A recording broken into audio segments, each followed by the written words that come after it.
Hello friend, welcome back to my channel. তো আজকে ছিল শিবরাত্রি, আর সেই জন্য শিবের উপোস করব না বা তার পুজো করব না তা কি কখনো হয়?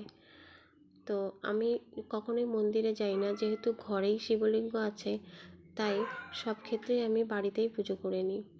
তো তাই বাবার অভিষেক করে গোটা ফল কিছু বাবাকে অর্পণ করলাম, আর কিছু ফল বানিয়ে প্রসাদ হিসেবে নিবেদন করে পুজো করে নিলাম আমার মতো করে।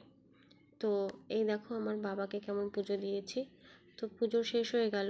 পুজোর শেষে পাশের বাড়ির কাকি এসেছিলো, আমাদের বাড়িতে একটা দিদি এসেছিলো। তো আমরা সবাই মিলে প্রসাদ নিয়ে নিচ্ছিলাম। তো যখন আমরা প্রসাদ নিচ্ছিলাম, তো এদিকে ছেলে কী করছিল, কুল নিয়ে খেলা করছিল, ভীষণ দুষ্টু করছিল। তো প্রসাদ নেওয়ার পর পড়াতে বসে পড়ছিলাম। তো পড়াতে পড়াতে সন্ধে হয়ে গেছে, আর যেহেতু কালকে পরীক্ষা তাই একটু সময় পাইনি। তো তাই পড়ানোর ফাঁকেই একটু সাবু মাখা খেয়ে নিয়েছিলাম। তো তোমরা কারা কারা আমার মতো বাড়িতেই পুজো করো, মন্দিরে না গিয়ে, তোমরা কমেন্টে জানিও। আর যদি ভিডিওটা ভালো লাগে একটু লাইক কমেন্ট করো।